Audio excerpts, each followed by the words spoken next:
Pessoal, boa tarde. A gente está aqui então para acrescentar a aula de vocês para fazer essa gravação e disponibilizar aí no YouTube para que vocês possam reforçar o aprendizado da aula que foi dada, a aula síncrona ontem, né? Então a proposta desse tema é falar sobre o planejamento de uma prótese protocolo, né, na implantodontia. Hoje está sendo muito comum, hoje está sendo muito frequente a procura dos pacientes por esse tipo de prótese, principalmente para os pacientes desdentados inferiores, né? Porque a maior dificuldade do paciente é em acostumar com a prótese inferior devido à falta de estabilidade dela. Então eu acredito que seja oportuno o tema para que vocês depois possam lá fora sim oferecer esse tipo de tratamento. Mesmo que você não fizer a implantodontia, mas você pode colar aí com o cirurgião, combinar com ele, dividir os preços, os honorários e possibilitar esse tipo de tratamento, ou seja, vender esse tipo de tratamento para o paciente no seu consultório. Desculpa, deixa eu desligar aqui um pouquinho o celular para a gente ficar mais à vontade. Ok?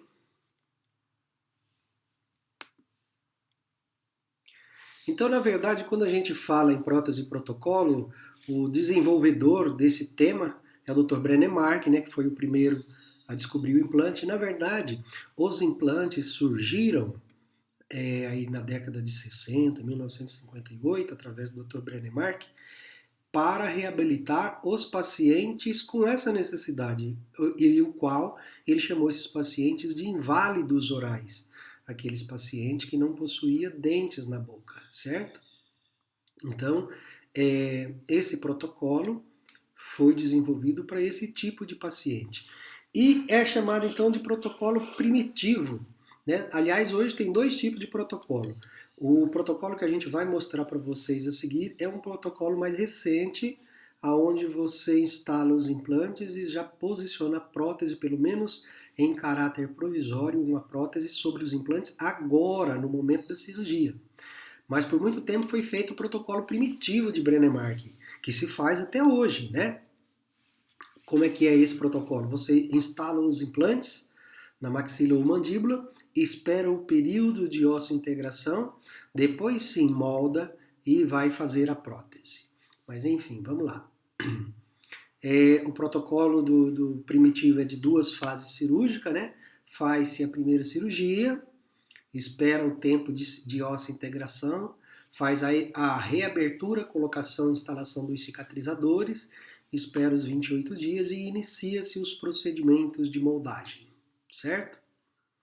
O protocolo de uma fase cirúrgica, que é o que a gente vai fazer daqui a pouco, que a gente vai demonstrar no mesmo momento da instalação dos implantes, a gente já instala uma prótese provisória, o paciente já sai de dente da boca, tá?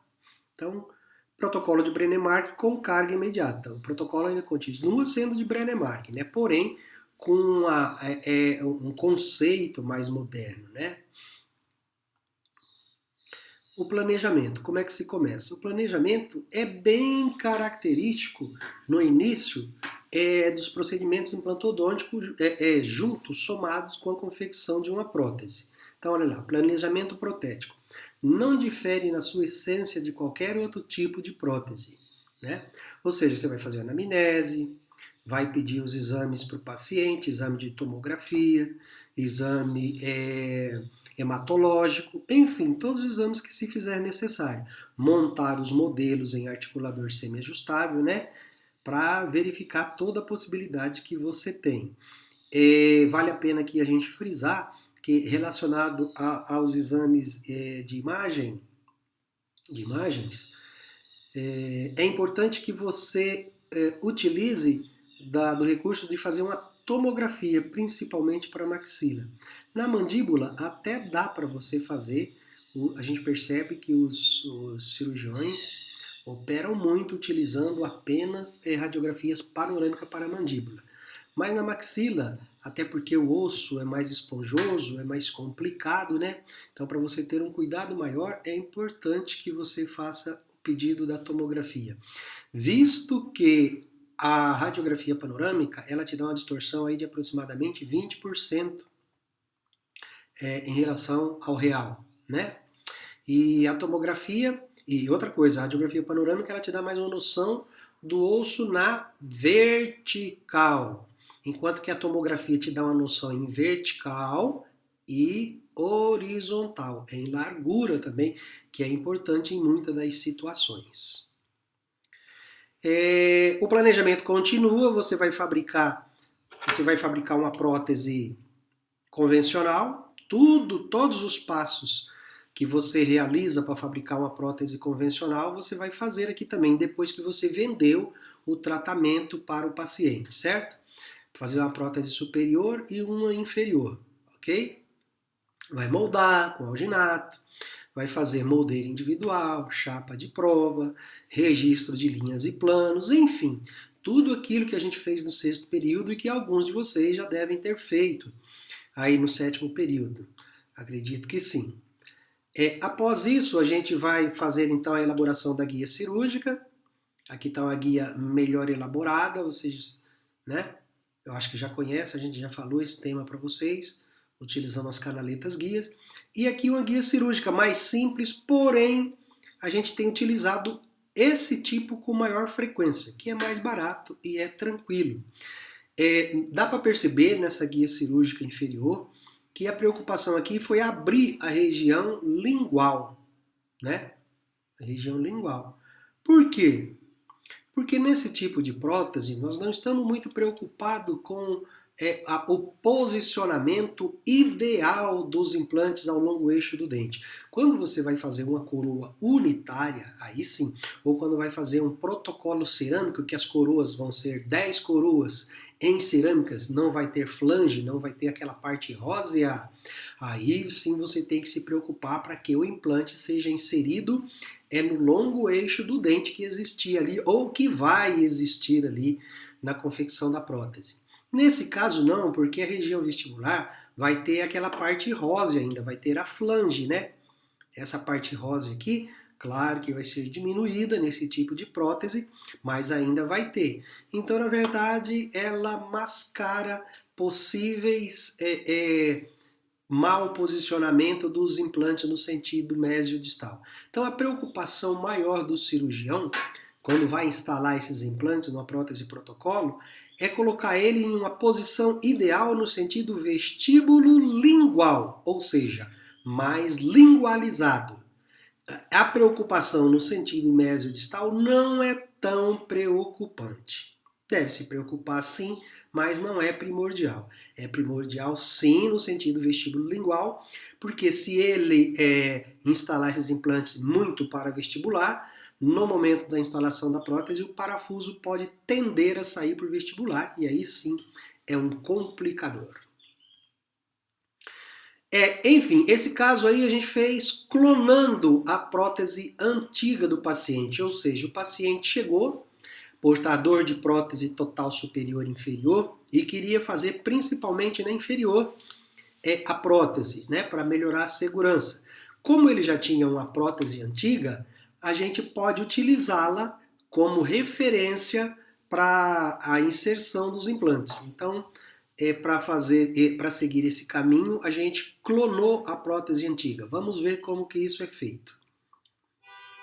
Na verdade, essas primeiras imagens são de livros, mesmo a gente tendo, eu gosto muito de seguir hoje esse caminho, não só para prótese e protocolo, mas nas próteses convencionais também a gente pode seguir esse caminho de clonagem. Mas esse caso aí é de livro. Olha só. Então a prótese inferior do paciente, nada a declarar, né? Aqui o rebordo dele, prótese superior. E aí nós vamos iniciar o processo de clonagem. Como que a gente faz isso? Essas caixinhas, isso aqui é uma mufla. Na casa de material odontológico tem uma mufla bonitinha assim em metal, mas ela pode ser muito bem substituída por aquela caixinha de ortodontia, aquela caixinha que guarda os aparelhos quando você passa por tratamento ortodôntico, o ortodontista te dá para você guardar. Ela abre e fecha. Eu mesmo só uso, só duplico, só faço clonagem utilizando aquelas caixinhas, certo? Mas enfim, ela faz a mesma função dessa aí. Aqui então você manipulou uma porção de alginato, e ainda com alginato mole, você mergulha a prótese, está vendo? Com os dentes voltados para baixo. Ok? Deixando a região de rebordo toda aparente. Depois que o alginato geleifica, você vai passar a vaselina em todo o alginato e vai completar, preencher de alginato aqui e fechar a caixinha. Vamos ver. Aqui fechou a caixinha com o alginato, esperou a geleificação do alginato, que é o ato dele endurecer, abriu a caixinha. O que nós vamos ter? De um lado, a prótese, do jeito que a gente incluiu a primeira parte, e essa outra parte copiando o rebordo. Olha lá. Ok? Em alginato. Aqui embaixo removeu-se a prótese. Fica só o leito dela aqui, né? O leito da prótese. E do outro lado, o rebordo. O que fazemos agora? Jogamos resina aí dentro. Pode jogar resina, toda a resina rosa, resina da cor do dente. Eu até falo, na maioria das vezes quando eu vou clonar, mas é porque principalmente quando eu estou fazendo fotografia, a região de dente ali, eu jogo a resina da cor do dente. E para cima eu jogo a resina rosa. Então ela fica parecendo uma réplica verdadeira da prótese que o paciente usa. Dá até para ir para a boca, pode colocar na boca do paciente que ele sente conforto com ela, ok? Mas enfim, vamos lá. Nesse caso aqui foi usado resina transparente. Então aqui, ó, jogou a resina aqui, fecha a caixinha, toda a resina incolor, usou até um aparelho pneumo hidráulico para melhorar a polimerização da resina. Aí veio para cá, olha aqui. Está aqui, né, já a prótese clonada, ó, em resina incolor. Aqui a prótese verdadeira e aqui o clone. Já polimerizado. Abriu a caixinha, né, a prótese sai assim. Aí o clone da prótese, né, em resina incolor. Aí testando a oclusão para ver se deu alguma bolinha positiva para tirar, né, para facilitar a oclusão. Ok? Beleza? Esse tipo de prótese, esse tipo de procedimento, essa prótese pode se transformar num guia multifuncional. O que é isso, multifuncional? Ele vai servir para guia cirúrgica, para guia radiográfica e para moldeira individual, para moldar o caso. Tudo bem? Eu quero que vocês guardem isso. É um guia, o que é um guia multifuncional? Ele vai servir de guia radiográfico, guia cirúrgica, e moldeira individual para moldar o caso. Nós não vamos aprender isso com detalhes, que isso é um trabalho mais complexo, mais refinado, mais a nível de especialidade, mas é só para vocês enxergarem a versatilidade. O que eu posso cobrar é o que é um guia multifuncional, quais as funções deles, simplesmente. Tá? Mas aqui funcionando como guia radiográfico. O que o colega fez? O colega, para ter certeza se nessa área de premolares, se ele fosse entrar com o implante aqui, será que iria pegar o forame mentual? Para ele ter certeza, ele colocou materiais radiopacos, pode ser um cimento radiopaco que vocês usam em endodontia, ou pode ser gutapercha. Põe ali, vai para a boca e faz a radiografia. Certo? E aí ele vai ver se está desviando nesse ponto, se ele entrar com a perfuração, se está desviando do forame mentual ou não, certo? Então, servindo aí como guia radiográfico. Aí, usando mais recursos, né, para imagem, nada a declarar. Aqui já transformando para uma guia cirúrgica, fazendo o número de perfurações ali, segundo o número de implantes que ele iria colocar e as regiões, certo? Então, nesse segundo momento, servindo então como guia cirúrgica, né? Vai para a boca depois, e depois que abrir o retalho, vai fazer as inserções orientado por essas perfurações. Aqui, tá vendo que tem umas lojas abertas na região anterior? Região anterior, você abre com essa broca aqui esférica número 8, o número 10. Então aí, lá no final, depois da inserção dos implantes, vai servir como moldeiro individual. Para que essas perfurações? Porque através dessas perfurações a gente injeta o material de moldagem, né? Primeiro, claro, vai conectar os transferentes nos implantes, posiciona essa guia aí, perfura para os transferentes passar através dele, injeta o material de moldagem através dessas perfurações, material leve. Depois que o material polimeriza, remove-se como se fosse um molde. Então está aí funcionando como uma moldeira individual para moldar o caso. Aí a guia é um pouquinho melhor elaborada, né, com as canaletas, vocês já sabem. Aqui e bom, na verdade tudo que a gente estava falando aí serve para fazer, tanto faz, pode fazer a prótese protocolo pelo caminho do Dr. Brennemark primeiro, né, a cirurgia do fator primitivo lá que a gente falou no início, onde faria os implantes, esperaria 6 meses para a maxila e 4 meses para a mandíbula, ou pode fazer seguindo a técnica de carga imediata, que nós não vamos falar muito aqui nesse início de slide. Vamos falar a hora que estiver mostrando o caso clínico em si. Tudo bem? Vamos ver se tem alguma coisa aqui que chame mais atenção para eu abordar. É diferente, né? Que você não vai esperar 6 meses, pós-operatório de 12 dias, economia de tempo e gasto, claro. Isso aqui é só para chamar atenção, porque desperta muito mais a atenção do paciente se você fala para ele que ele já vai sair nesse momento após a cirurgia de dente. O poder de convencimento para que ele realize o procedimento é muito maior. E aqui, menor trauma para o paciente, em que sentido? Trauma principalmente psicológico, porque ele vai passar praticamente nessa cirurgia, ele já vai sair de dente mastigando, né? Então, isso eu acho um fator primordial para convencer o paciente a realizar o procedimento.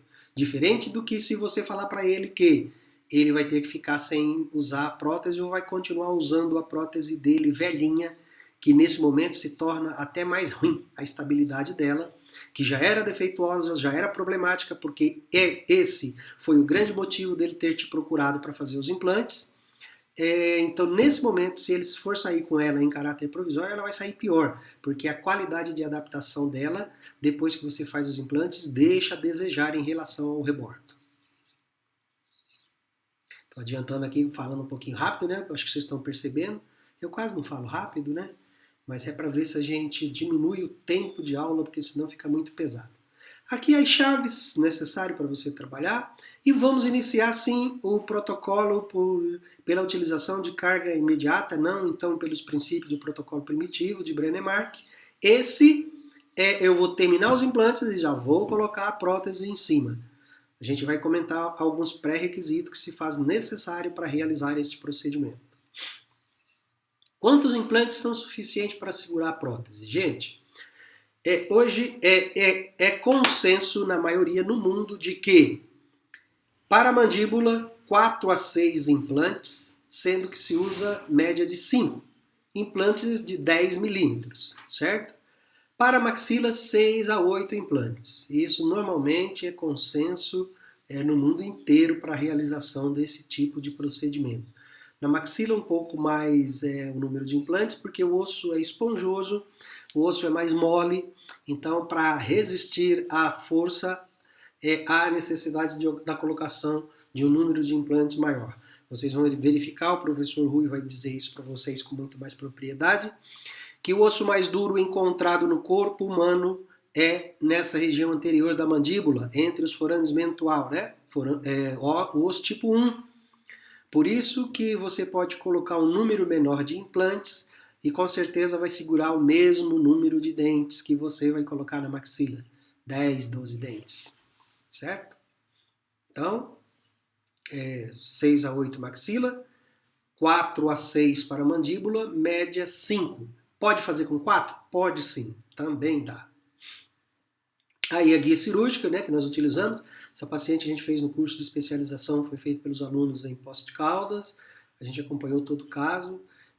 Ontem na aula vocês perceberam que a gente falou do tempo que demorou, 8 horas essa paciente, né? Então foi uma experiência meio desagradável, que a gente chegou à conclusão que era impossível fazer implantes no segmento da maxila e mandíbula na mesma sessão, pois demoraria muito. A partir desse dia, a gente tomou a decisão de só fazer uma arcada por vez, porque o aluno demora muito. Normalmente, a gente demora uma média de 4 a 5 horas fazendo razoavelmente rápido para fazer um procedimento, maxila ou mandíbula. Então, aí está a abertura cirúrgica, faz-se a incisão, coloca-se essa guia, e ali então o cirurgião vai iniciar as perfurações. Então ele tem uma orientação, principalmente no sentido vestíbulo-lingual, para não ultrapassar a abertura para o lado vestibular, né? Então ele vai se ater, vai vigiar para que a perfuração dos implantes não venha para o lado vestibular. Não tem tanta preocupação no sentido mesiodistal. Aí as perfurações, né? Foram colocados nesse caso 5 implantes. Percebam que tem 3 implantes anteriores e 2 implantes posteriores. Percebam que os implantes posteriores estão com a inclinação mais acentuada. Isso foi intencional para fugir lá embaixo, mais apical, do forame mentual, né? Então, com essa inclinação, é uma técnica que se chama Alon For, né? Desenvolvida por um colega português, e que possibilita você desviar do forame mentual e também aumentar o comprimento do cantilever, porque em determinado momento aí nós vamos ver quanto de cantilever. O que é cantilever? Todo o segmento da prótese que vai ficar para posterior em relação a esse último implante, mesmo sendo uma dentadura, né? Eu gosto de chamar de dentadura parafusada. Tudo que ficar para posterior desse ponto será cantilever, né? E a gente vai ver que tem umas regras desse comprimento para ela funcionar, para ela não quebrar. Eu acredito que eu já até falei isso com vocês na aula de planejamento, né? Só reforçando, ou a gente passa uma linha perpendicular entre os 2 últimos implantes e uma anteriorizada nesse implante. A distância dessa linha, que coincidiu com a linha que a gente traçou entre os 2, a gente põe de comprimento para trás, né? Ou se não, mensura a distância dos 2 últimos implantes aqui, desse ao centro desse, e aí o protocolo pode ter até o dobro para trás, né? Isso é um planejamento em termos de resistência de comprimento desse cantilever. Mas enfim, eu acredito que a gente já tenha falado isso para vocês. Aí os 3 implantes, esses componentes que vocês estão visualizando aí chama-se paralelômetro, que o cirurgião coloca durante as perfurações para sinalizar para eles se as perfurações que ele está fazendo, se estão ficando paralelas ou não, que é o ideal. A inclinação, novamente reforçando, dos implantes posteriores foi intencional, né? Claro, então, que depois eu vou ter que colocar componentes protéticos para corrigir, componentes inclinados, para corrigir a inclinação desses últimos implantes. Beleza? E aí os implantes foram baixados no osso, né? Aqui perceba que uma espira ficou descoberta, mas o profissional colocou o osso aí, sem problema, né? E os implantes colocados. É prudente a gente falar nesse momento que esses implantes têm que ter uma resistência no osso aí de 40 newtons, né? A literatura traz uma variedade nesse sentido para autorizar uma prótese imediata. Quando a gente fala imediata, carga imediata, subentende que você já pode colocar um dente aí, claro que alguns pré-requisitos oclusais, esse dente tem que ficar fora de oclusão, se ele for unitário, ele não pode tocar nem nos movimentos excursivos, nem em MH, tem que ficar fora de oclusão, mas você já pode colocar o dentinho. Mas para que um implante possa receber uma carga imediata, nós vamos padronizar aqui, vamos combinar que o implante deva receber uma resistência superior a 40 newtons, de 40 para cima. Tudo bem? Ah, professor, mas e se estiver baixando o implante der 35? Não vai colocar carga imediata. Vai fechar o implante, suturar a gengiva e deixar acontecer o processo de osseointegração para depois pôr força sobre ele. Eu estou falando 40, mas alguns livros hoje, mais recentes, já traz até acima de 35, que já autoriza colocar com 35, tudo bem? Mas para mim, para nossa prova, por enquanto nós vamos seguir ainda o roteiro, como é que fala? O livro texto do Michigan, que é a Bíblia da implantodontia e que preconizava 40 newtons, tudo bem? Então, de 40 para cima. Se responder 35, vai errar, tá bom? Então, teve resistência de 40 newtons para cima, eu posso colocar. Com muita frequência, a gente vai confiante para uma cirurgia de mandíbula, porque normalmente 90% das mandíbulas, esses implantes aqui travam aí com 70 newtons para mais. Então dá. O preocupante é maxila, que muitas das vezes não dá esse travamento superior a 40 newtons e aí a gente não pode colocar a prótese presa sobre os implantes, certo? Eu ainda falo em aulas que sempre é bom você ir para uma cirurgia dessa calçada, com a carta na manga, ou seja, com uma prótese para ser presa fixa e com a outra prótese para que ela seja posicionada removível, uma convencional, certo? Existe maneira da gente fazer isso. Claro que na mandíbula, na maioria das vezes, você pode ir para prender a prótese que dá, né? Quando muito pode acontecer aqui, é um implantezinho, por exemplo, esse aqui, que às vezes não tinha o osso disponível aqui, ele não dá 40 newtons. Aí a gente aborta ele e põe a carga em cima dos 4, certo? O que não pode acontecer é esse problema aqui, se tivesse acontecido na extremidade, aí não dá para confiar. Aí não dá para fazer a prótese, né, na extremidade. Mas sendo um elemento intermediário, na região anterior, você aborta ele, deixa ele quietinho lá, não põe força sobre ele, põe só nos 4, parafuso, e pode terminar a prótese com certeza. A gente tem feito isso há mais de 20 anos, sem maiores problemas. Até porque a prótese que eu vou colocar aí agora, ela tem um caráter provisório. Ela vai ficar aí 4 meses e após esse período nós iremos construir a prótese definitiva. Aí mostrando. Bom, implantes e aqui. Aqui já está posicionado mini pilares, que são pilares, né? Que foi o assunto da última aula, os temas, né? Aqui é um tipo de pilar, que nós chamamos de mini pilares cônico. Ele foi encaixado sobre os implantes, parafusado. Foram aparafusados com quanto? Com 32 newtons de força. Então perceba que os implantes receberam carga de superior a 40. Os componentes que vêm a seguir, 32. Nunca pode ultrapassar a força do implante. Ou seja, se meu implante foi travado com 40 newtons, eu não posso usar um componente que peça para o seu travamento 42 newtons, porque senão vai girar o implante. Entendi?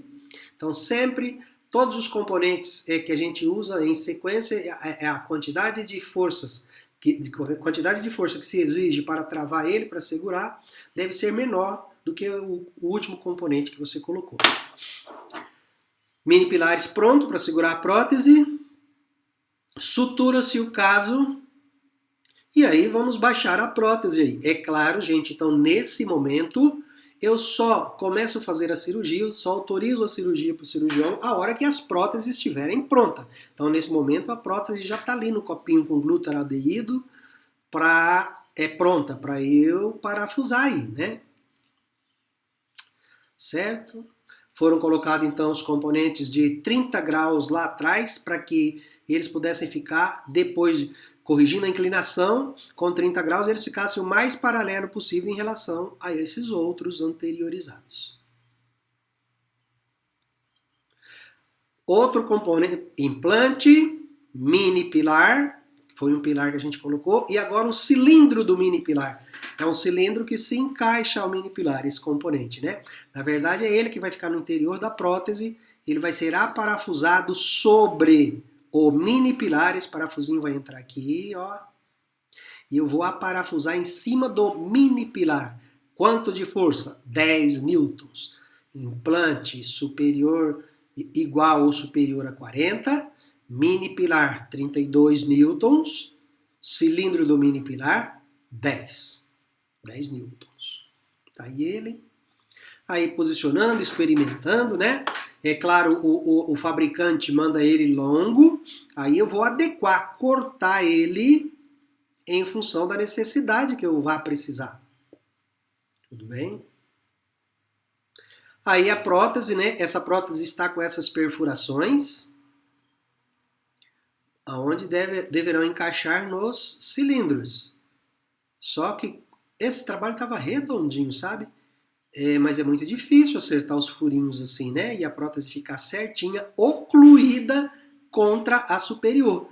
Porque a minha referência vai ser ela ocluir contra a superior. Parece fácil, mas isso é difícil. Então, normalmente, hoje eu rasgo, eu faço um rasgo só, unitário, entre aqui nessa região e vou fixando. Eu acho mais fácil do que assim. Agora, claro, se assim, se você conseguir fazer essas pequenas perfurações e descer de maneira a ocluir e ela está assentadinha, é muito mais tranquilo para fazer a captura que nós chamamos, né? Que é a colagem com resina acrílica que ela vai sofrer. Então aí estão os cilindros. Isso, os cilindros mini pilares, né? Parafusado. E aí a gente inicia a fixação. Na literatura diz o seguinte, tá vendo a resina ali um pouquinho? A prótese deverá ser fixada primeiro num ponto, o ponto mais anterior possível. Primeiro você une, porque depois que estiver unida em um ponto, aí ela não fica balançando, não fica saindo de posição, se torna muito mais tranquilo a continuidade do procedimento. Ok? Vejam que aqui não tem estrutura de fio nenhuma, né? A gente tinha muito problemas com esse tipo de prótese, né? Porque todo mundo estava aprendendo logo que surgiu essa técnica. E a gente percebia que distalmente ao último implante, essa prótese quebrava com muita rapidez e com a incidência muito alta no número de pacientes que fraturava ali, onde que começava o cantilever, né? Aí a gente começou a colocar fios ortodônticos, esses fios para amarrar, para funcionar como uma subestrutura, porque isso tudo vai sair no meio da resina, vocês vão entender no final. Então isso funcionaria como uma subestrutura da prótese, né? Para reforçar. E aí a gente diminuiu esse índice de fratura. Depois, mais para frente, nós mesmos desenvolvemos um elemento posterior aqui com a barra distal. Hoje já existe até para vender no mercado aí, barra distal, que é um prolongamento em metal para diminuir esse problema. Quando nós fizemos assim, ainda continuou fraturando. Um índice menor, mas ainda tinha fratura. Após a confecção da barra distal em metal, o que a gente fazia? A gente comprava um componente desse aqui em plástico, fundível, mandava o protético fundir previamente com um prolongamento para trás, isso chama-se de barra distal, e aí praticamente zerou os problemas de fratura no interior dessas próteses provisórias. Aí mostrando também, né, outro caso, mas passado o fio para reforçar, certo? E aí vamos ver a fixação. Olha a prótese posicionada, naquele caso, essa é do caso da paciente de Poços de Caldas. Era uma mulher de quase 2 metros, jogadora de basquete. Você perdeu todos os dentes nesse dia. Mas também os dentes dela é assim. Eu fui fazer uma moldagem e um deles, o premolar, veio no molde. Tal era o problema periodontal. Eu acredito que eu até já mostrei para vocês na aula de prótese fixa um caso lá que eu chamava de esplintártaro. Tinha tártaro até na raiz. Então estavam todos perdidos. Foi por isso que nos animou a remover todos e colocar a prótese do tipo implantes, né? E a prótese tipo protocolo. Mas enfim, a prótese aí nesse momento você deve ajustar orientado pela oclusão.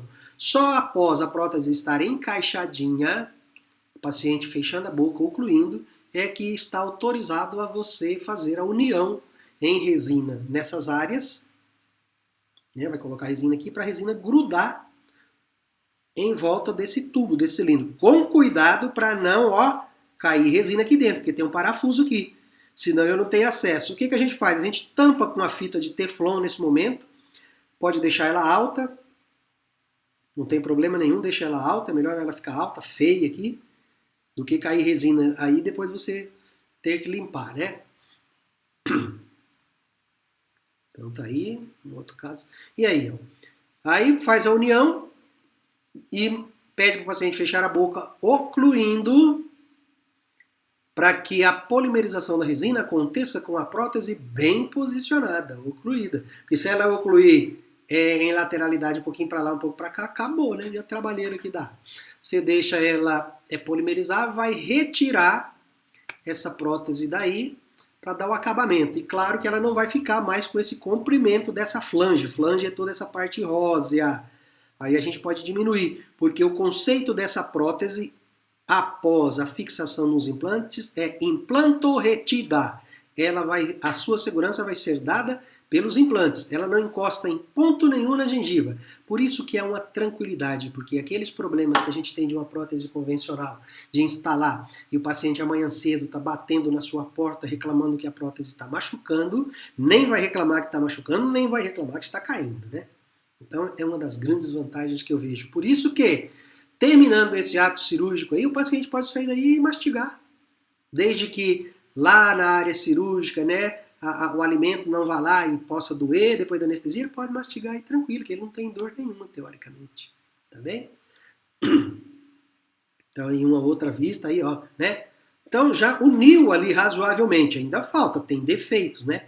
Eu vou colocar mais resina e depois eu vou aparar, cortar mais esses pinos para ajustar ele o tamanho, porque às vezes ainda ficou altinho, né? E claro que eu vou deixar eles abertos. Normalmente eu faço isso em não três sessões, 3 vezes. Uma primeira vez eu faço a união, depois tiro, faço um reparo pelo lado externo, por esse lado primeiro, e depois eu tiro ela daí de posição, porque daqui a pouquinho ela vai sair junto com tudo com esses tubinhos de aqueles fios que vocês viram, aqueles amarrinhos. Vai sair tudo no interior dela, certo?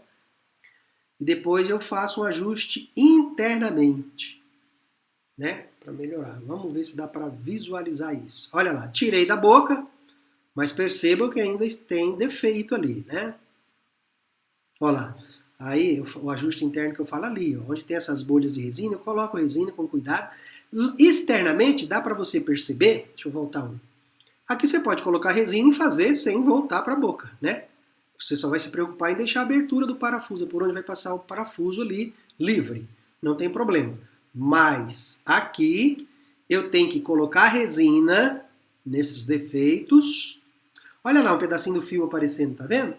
Então aqueles fios estão todos embrenhados aqui para dentro, né? Olha lá, outro pedacinho. Certo? E reforçando. O que eu estava dizendo mesmo? Então, eu devo colocar a resina e voltar para a boca, porque você concorda? É área de adaptação. Se for um pouco de excesso de resina aqui, aí vai atrapalhar a adaptação em relação ao implante desse elemento, desse mini pilar, desse cilindro. E aí ela não desce. Aí uma dor de cabeça para você ajustar. Então, põe um pouquinho de resina rapidinho aí, volta lá para a boca, parafusa, para que a polimerização aconteça com a prótese no local. Olha aí, mais bonitinha. E aí, a gente faz um corte também, ó, tirando toda a flange. Aí pode tirar tudo. Aqui para posterior também, não tem contato nenhum. Deve ter uma distância aí, idealmente de 2 milímetros, inclusive para higienização. E pode polir tudo, aqui por baixo tudo, deixar lisinho, tudo lisinho, lisinho, lisinho. Deixar côncavo, côncavo não, como é que é? Convexo, né? Não, côncavo. Convexo, desculpa, convexo, eu faço a maior confusão. Vocês já perceberam isso, né? Desde o 5º período. Você vai deixar convexo toda a região inferior e lisa, para não ter problema de paralisação de sujidade de alimento. Aí é um outro caso, mas olha lá, tá vendo que aí a abertura eu fiz total, né?